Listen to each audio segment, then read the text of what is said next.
नमस्कार दोस्तों, आप सुन रहे हैं आपका अपना और उज्जैन का पहला community radio station radio Dastak 90.8 FM।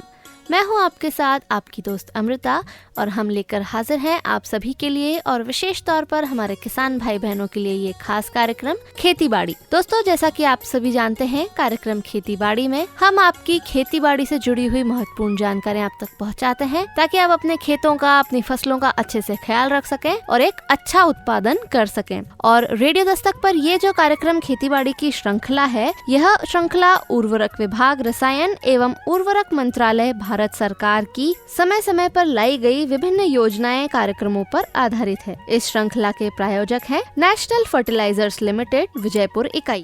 Bharat का अभिमान है, किसान इसकी पहचान है।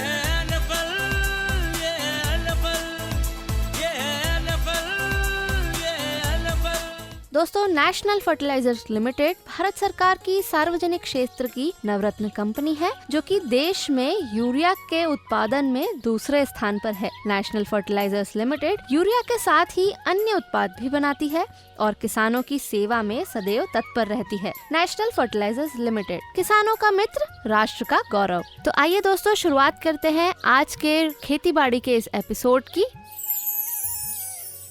नमस्कार दोस्तों, स्वागत है आप सभी का आपके अपने और उज्जैन के पहले community radio station radio Dastak 90.8 FM पर। मैं हूं आपके साथ आपकी दोस्त अमृता और दोस्तों, लेकर हाजिर हैं हम हमारे किसान भाई बहनों के लिए ये विशेष कार्यक्रम खेती बाड़ी, जिसमें आपकी खेती फसल से जुड़ी हुई बहुत सारी महत्वपूर्ण जानकारियां हम आप तक पहुंचाते हैं ताकि आप अपनी फसलों का, अपने खेतों का बहुत ही ज्यादा अच्छी तरह से ख्याल रख सकें और आपको उसमें लाभ मिल सके। तो दोस्तों, आज की इस कड़ी में हम बात करने वाले हैं खरीफ फसल में भिंडी के उत्पादन से जुड़ी हुई, और इस विषय पर विशेषज्ञ के तौर पर हमारे साथ मौजूद हैं कृषि विज्ञान केंद्र उज्जैन से उद्यानिकी सहायक रुचिता कनोजिया मैम। बहुत बहुत स्वागत है मैम आपका रेडियो दस्तक 90.8 FM के स्टूडियो में। नमस्कार किसान भाइयों, मैं रुचिता कनोजिया आज उपस्थित हूँ आपके सामने खरीफ में भिंडी उत्पादन की चर्चा को लेकर, जिसमें हम आगे इस विषय पर बहुत महत्वपूर्ण बातें जानेंगे जो आपको सहायता प्रदान करेंगे। जी मैम, और हमें पूरी उम्मीद है कि आज की जो हमारी ये चर्चा रहने वाली है, इससे हमारे किसान जो भाई बहन हैं उन्हें बहुत सारी जानकारियाँ मिलेंगी और उन बातों का वो इस्तेमाल करके अपनी फसल को और बेहतर बना पाएंगे। तो इसी कड़ी में सबसे पहले हम यही जानना चाहेंगे कि जो भिंडी है उसको लगाने के लिए, भिंडी की फसल के लिए कौन सा समय सबसे सही माना जाता है?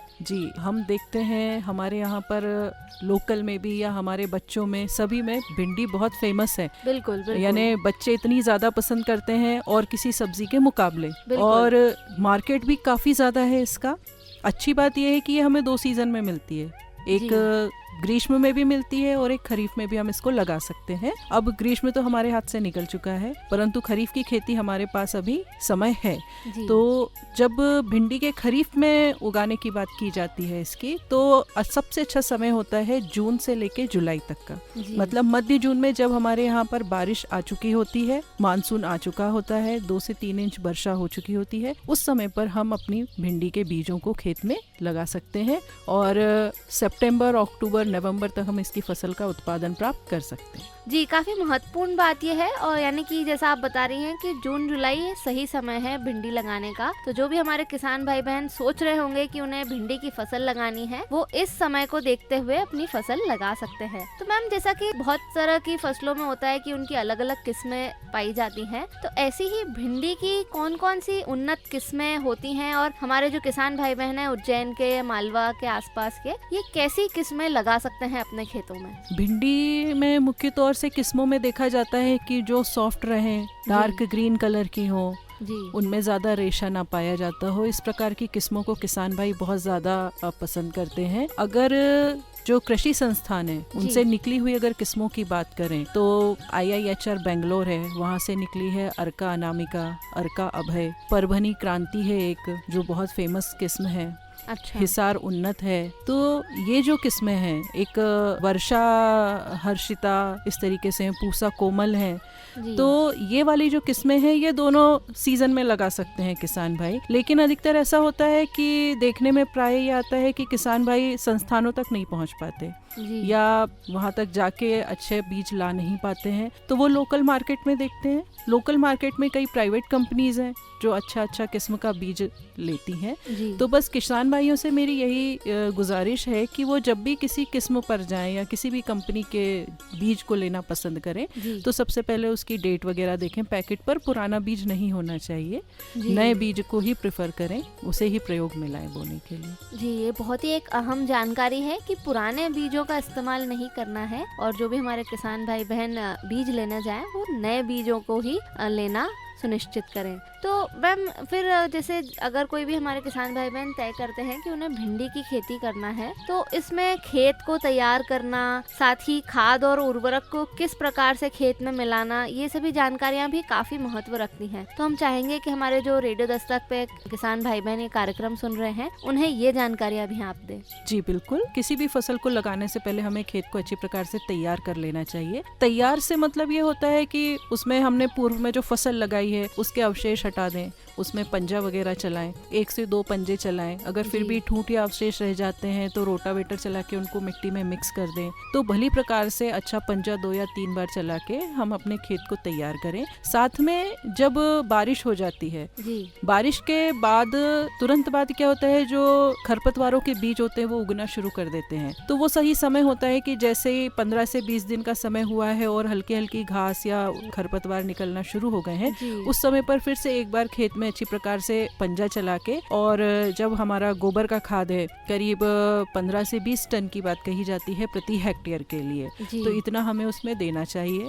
गोबर का खाद हुआ, हरी खाद है या नीम की खली है या फिर आपका केचुआ खाद है, ये हमें हमारे खेत में उर्वरक के साथ देना ही देना चाहिए। उर्वरक में हमारे जो मुख्य पोषक तत्व हैं, नाइट्रोजन, फास्फोरस, पोटाश, ये मुख्य हैं। तो इन्हें हमें खेत में, जैसे नाइट्रोजन की मात्रा दी जाती है भिंडी में आपका 80 किलोग्राम प्रति हेक्टेयर की दर से, और फास्फोरस और पोटाश होता है 50 किलोग्राम प्रति हेक्टेयर की दर से। तो पोटाश और फास्फोरस हमें खेत की तैयारी के समय ही मिला देना है। जी। बारिश के बाद जब हम खेत तैयार करेंगे उसी समय हमें पोटाश और फास्फोरस की संपूर्ण मात्रा 50-50 किलोग्राम खेत में मिला देना है। नाइट्रोजन की जो मात्रा होती है वो हमेशा भागों में बांट कर दी जाती है। अच्छा। इसे हम 2 भागों में बांटेंगे। पहली जो 50% है, आधा भाग जो है, जैसे 80 किलो है तो 40 किलो हमें खेत की तैयारी के समय देना है, और जो अगला 40 किलो है वो करीब हमें फसल जब 40 दिन की हो जाती है उस समय पर फिर देना चाहिए। जी, काफ़ी अच्छी जानकारियां हैं। और मैं किसान भाई बहनों को एक बार पुनः बताना चाहूँगी कि जो रुचिता कनौजिया मैम ने अनुपात बताया है कि 80 किलोग्राम और 50-50 किलोग्राम पोटाश और फास्फोरस है, ये प्रति हेक्टेयर की दर से है। तो इन बातों का भी ज़रूर ख्याल रखें, और जो भी अन्य जानकारियां मैम ने दी हैं हमें उम्मीद है कि आपने वो भी ध्यान से सुनी होंगी और उनका भी आप ख्याल रखेंगे। आगे मैम हम और जानकारी चाहेंगे कि हमारे किसान भाई बहनों को मिले, वो ये है कि बीज दर क्या रखना चाहिए और जो पौधे हैं उनकी कतार की निश्चित दूरी क्या रहती है, क्योंकि ये सब चीजें भी काफी महत्वपूर्ण होती हैं फसल को लगाते समय। तो ये जानकारी भी आप जरूर दें। जी बिल्कुल, ये बहुत महत्वपूर्ण बिंदु है कि जब हम खेत तैयार करते हैं, पहली चीज तो ये कि हम खरीफ की फसल की बात कर रहे हैं। खरीफ में बारिश ज्यादा होती है, कई बार कम भी होती है। तो जब ग्रीष्म की बात होती है तो हम प्लेन खेत में लगा देते हैं, लेकिन बात खरीफ की है तो खरीफ में हमेशा गरड़ बनाकर बेड के ऊपर, जिसे रेस बेड कहते हैं, ऊंची उठी हुई क्यारियों को हमें बनाना चाहिए। उसकी दूरी, क्यारियों से क्यारियों की दूरी लगभग 45 से 60 सेंटीमीटर रखी जाती है, ताकि आप किसी भी प्रकार की तुड़ाई करें या निंदाई करें तो फसल आपकी खराब ना हो, आपके पास संपूर्ण स्थान हो वहाँ पे चलने फिरने के लिए।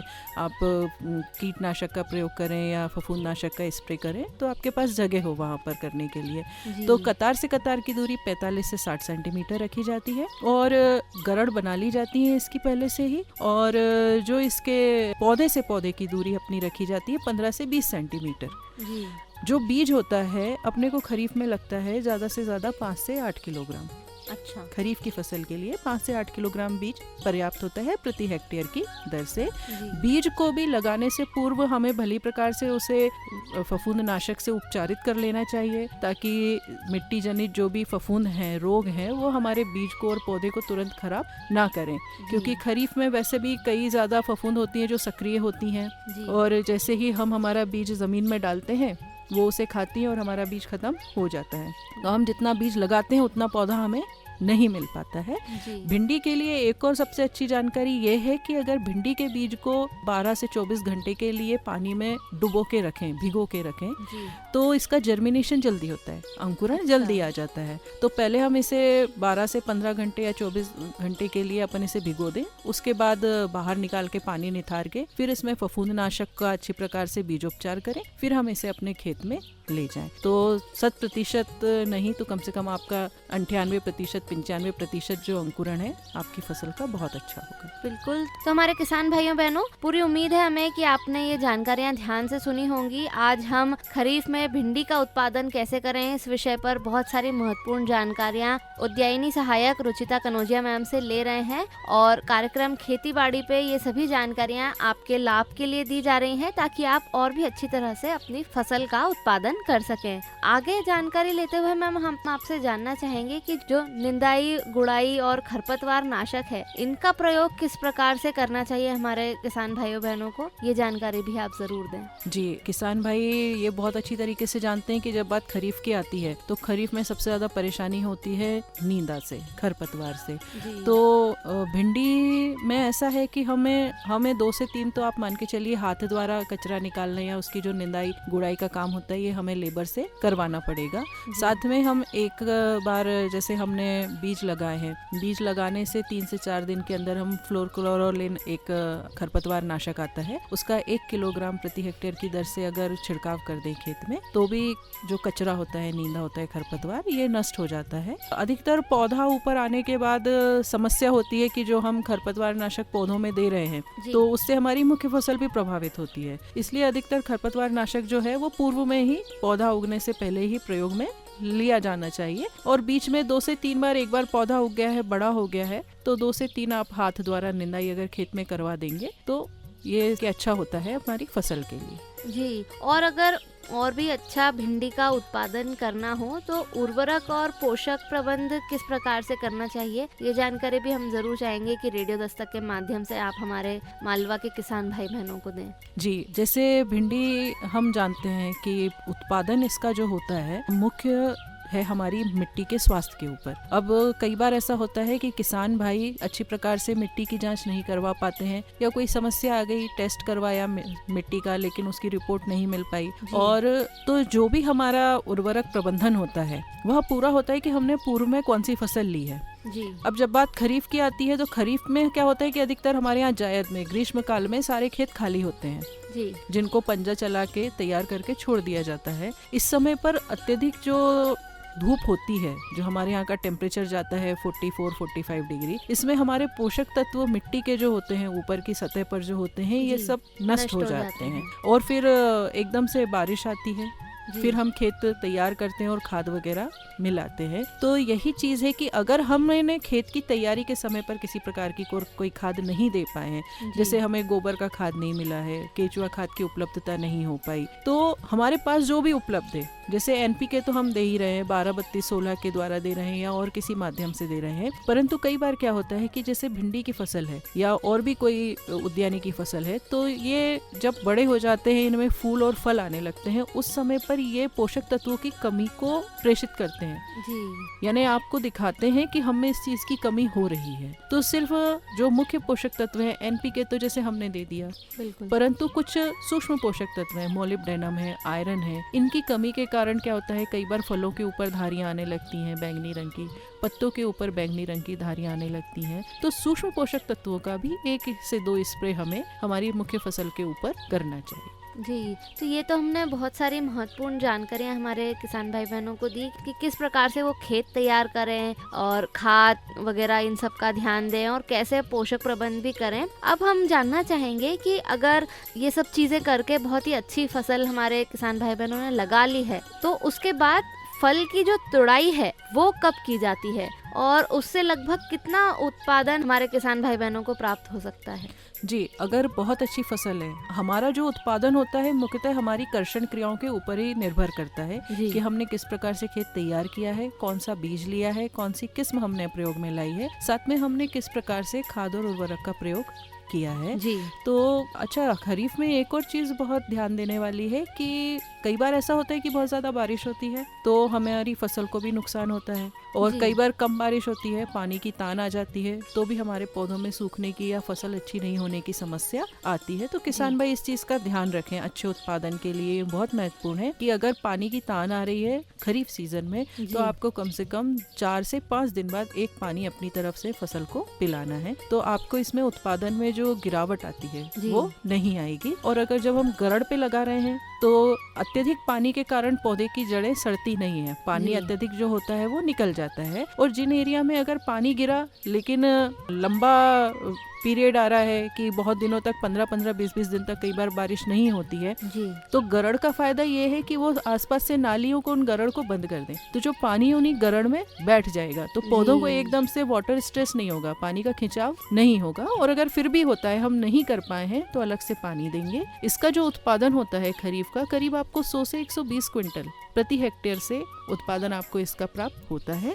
अगर हम छोटी छोटी चीजों को ध्यान में रख लेंगे, समय का ध्यान रखेंगे, तो हम इसके उत्पादन को 150 कुंटल तक लेकर जा सकते हैं आराम से। जी, ये तो काफ़ी अच्छी जानकारी आपने हमारे श्रोताओं को दी है, और हमें पूरी उम्मीद है कि जो भी किसान भाई बहन इस कार्यक्रम को सुन रहे हैं, खेती बाड़ी को सुन रहे हैं रेडियो दस्तक 90.8 FM पर, तो वो सभी को ये जो महत्वपूर्ण बातें आप बता रहे हैं, ये सभी जानकारियाँ उनके काफ़ी काम आएंगी और उनकी फसल का उत्पादन और बेहतर करने में ये ज़रूर सहायक होंगी। मैम, आगे हम आपसे जानना चाहेंगे कि जो रोग हैं या कीट हैं, इनसे फसलों को बचाना काफ़ी एक महत्वपूर्ण बात होती है, ताकि हमारे जो किसान भाई बहन हैं उनकी मेहनत की जो ये फसल है वो खराब ना हो। तो किस प्रकार से भिंडी को रोगों और कीटों से बचाया जा सकता है? जी, ये बहुत महत्वपूर्ण विषय है, पूरे हमारे आज की चर्चा का सबसे महत्वपूर्ण बिंदु है। जी। क्योंकि अधिकतर किसान भाई सब अच्छे से करते हैं, बहुत पैसा लगाते हैं, महंगा बीज लाते हैं, खाद उर्वरक भी अच्छे से दे देते हैं, जी कुछ तो मौसम के आधार पर या कुछ वैसे भी जो फसल में बीमारियां आती हैं उनके कारण जो उत्पादन होता है वह काफी कम हो जाता है। जी सबसे पहले हम बात करें रोगों की कि बीमारियां कौन सी आती हैं, तो जो भिंडी है उसमें सबसे ज्यादा देखने को मिलती है जो येलो मोजेक होता है।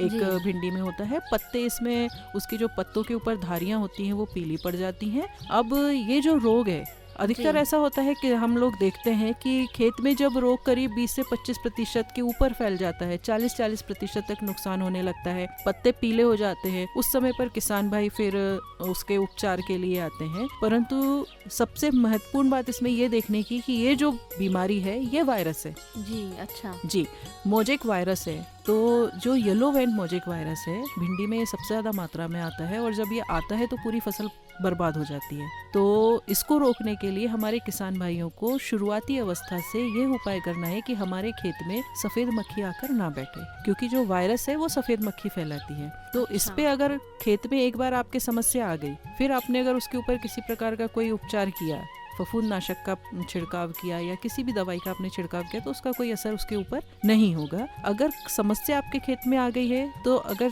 शुरुआती अवस्था में 2 पौधे, 4 पौधे, 5 पौधे आपको दिखते हैं, तो जी। उपाय ये है कि उन पौधों को आप खेत से उखाड़ें, या तो उनको जला दें या उन्हें गड्ढे में गाड़ दें या दूर फेंक दें, जी क्योंकि वो हमारे खेत में फिर फैलना नहीं चाहिए, क्योंकि वायरस से बहुत जल्दी फैलता है। बिल्कुल। और उससे भी पहले ये उपाय करना है कि जैसे ही हमारे पौधे बड़े होते हैं, 30 दिन की अवस्था के हो गए हैं, 40 दिन की अवस्था के हो गए हैं, उसी समय से हमें हमारे खेत में नीम के तेल का या नीम पानी का छिड़काव करते रहना है, जी। जिससे जो सफेद मक्खी है वो हमारे पौधों के ऊपर आकर ना बैठे। फिर भी अगर खेत पे हम जा रहे हैं और हमें लग रहा है कि हमारे जाती बारीक बारीक सफेद मच्छर उड़ने लगे हैं, तो उस समय पर हमें ये करना है कि एक बार इमिडाक्लोप्रिड का हम स्प्रे हमारी फसल के ऊपर कर दें, और 15 से 20 दिन के अंतराल में हम इसे, जब तक हमारे खेत में फल नहीं आ रहे हैं पौधे जी। में, तब तक हम इसका स्प्रे कर सकते हैं। जी, फल आने के बाद इसका स्प्रे नहीं करना होता? फल आने के बाद फिर समस्या नहीं है। अच्छा। जी, अधिकतर ऐसा होता है कि जो येलो वेन मोजेक वायरस है या किसी भी प्रकार का वायरस है, ये इंसेक्ट्स के द्वारा, कीटों के द्वारा, जो रस चूसने वाले कीड़े हैं, इनके द्वारा शुरुआती अवस्था में पौधे में कर दिया जाता है। पर इसका जो असर होता है, प्रभाव होता है, वो फसल के ऊपर कब देखने को मिलता है? जब फसल फूल पर आ रही है या फूल से फल बनने की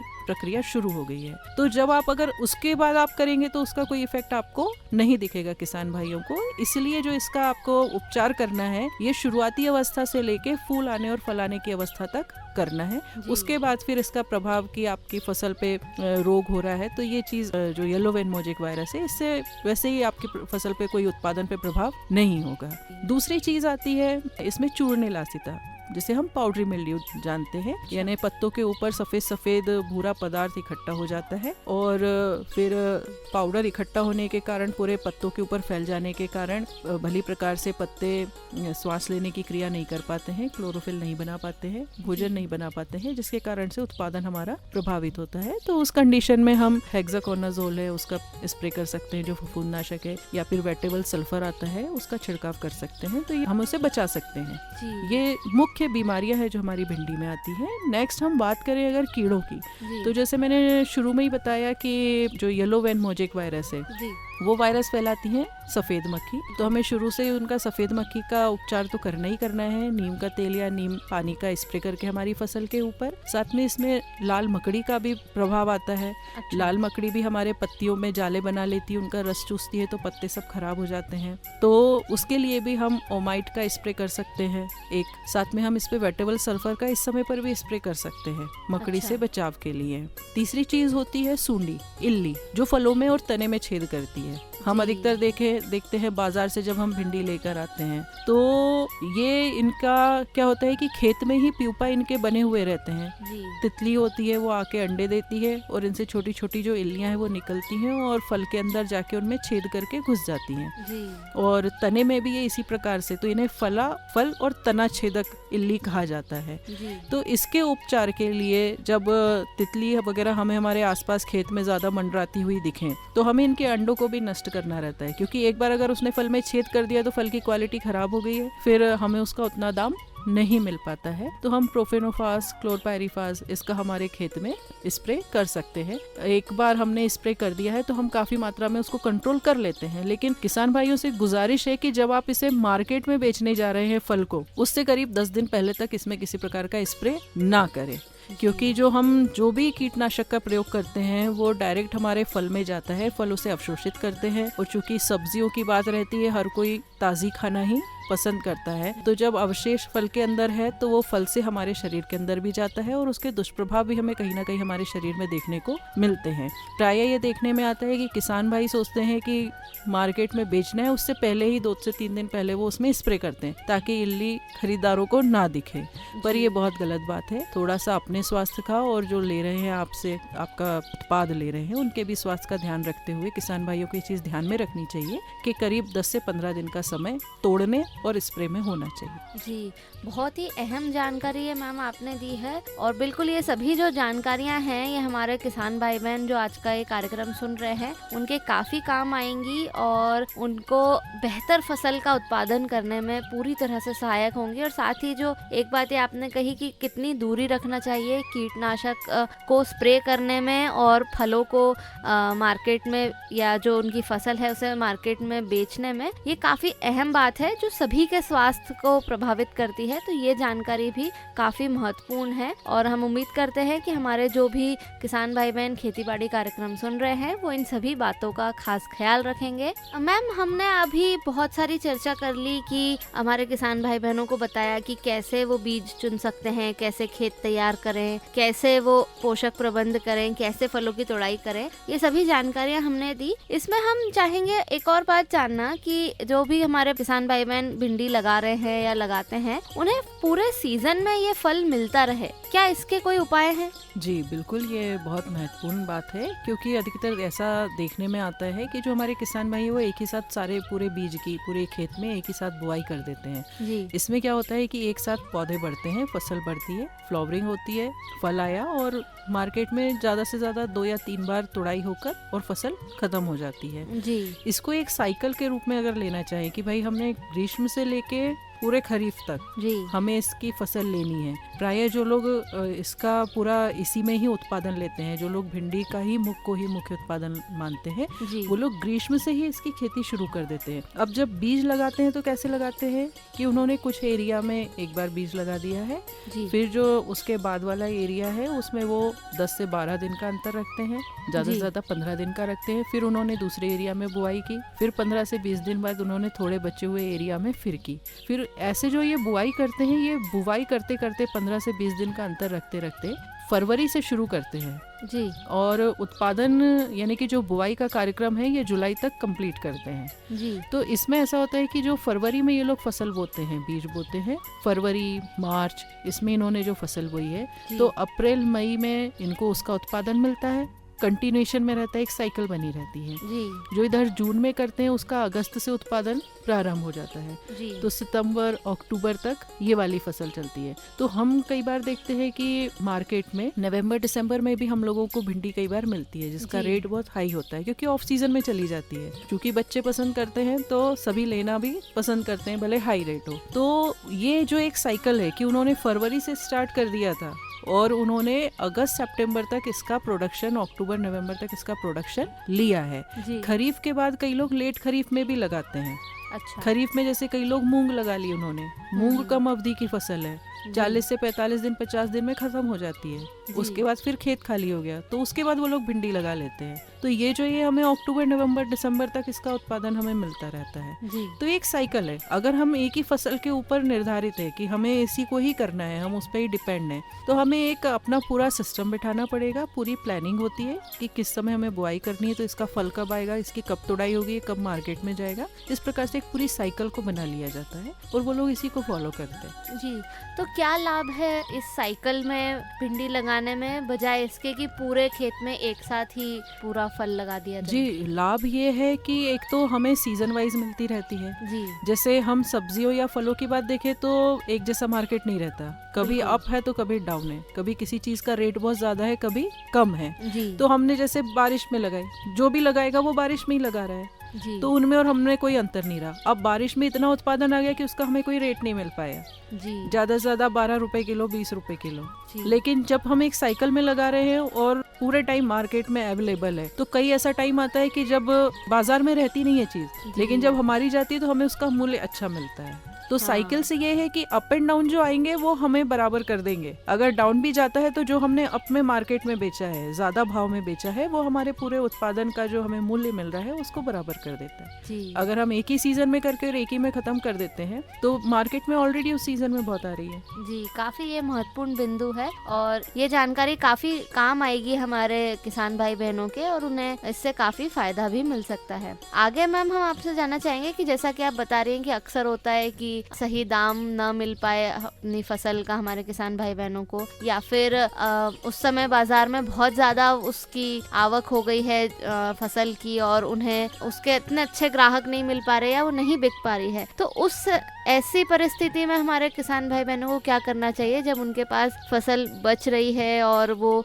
या उन्हें उचित मूल्य नहीं मिल रहा बाजार में? जी, इसमें ये तो बहुत गंभीर विषय है, क्योंकि अधिकतर ऐसा ही देखने में आता है कि बहुत ज़्यादा जब प्रोड्यूस हो जाता है, बहुत ज़्यादा मात्रा में आवक हो गई है किसी चीज़ की, जी तो उसका रेट हमें उस टाइम पे नहीं मिल पाता है। बिल्कुल तो चीज़ें व्यर्थ ना जाए, उसका जो हमने लगाया है, जो इसमें उतना व्यय किया है, खर्च जी। किया है, उसका हमें कम से कम कुछ प्रतिशत तो मिले, प्रॉफिट हमें किसान भाइयों को मिलना चाहिए। बिल्कुल तो हम ये ना सोचे कि हमें उस चीज से घाटा हो गया है। हमारे पास और भी उपाय है जिन्हें हम जैसे प्रसंस्करण कहते हैं। कई ऐसे राज्य हैं, कई ऐसे देश में, हमारे ही देश में कई ऐसे प्लेसेस है, जैसे हम कश्मीर वगैरह की बात कर ले, वहाँ पर फसल उत्पादन नहीं होता है। तो जैसे वहाँ पर जैसे मुख्य रूप से देखा जाए तो आर्मी है, जी आर्मी वगैरह में हमेशा फ्रेश सब्जियां उपलब्ध नहीं हो पाती हैं, तो वहाँ पर कैंड जाती हैं, कैंड वेजिटेबल्स। जी तो हम नमक के सिरप में या शुगर के सिरप में भी इनको प्रसंस्करित करके और ज़्यादा समय तक स्टोर करके रख सकते हैं और इसे हम बाजार में बेच सकते हैं। इनकी भी वैल्यू है। जी हमारे यहाँ जहाँ फ्रेश मिल रही है वहाँ फ्रेश खा रहे हैं, लेकिन कई ऐसी जगह जहाँ पर नहीं मिलती है वहाँ पे कैंड का ही प्रयोग किया जाता है। साथ में हम इसे डिहाइड्रेट कर सकते हैं। जी हमने भिंडियों को पतले पतले स्लाइस में काटा और उन्हें जो वेजिटेबल ड्रायर होते हैं उसमें सुखा के और हम इसको अच्छे प्रकार से सील पैक करके काफी समय तक इसको रख सकते हैं। और ये जो ड्राई होती है ये भी बाजार में बिकती है।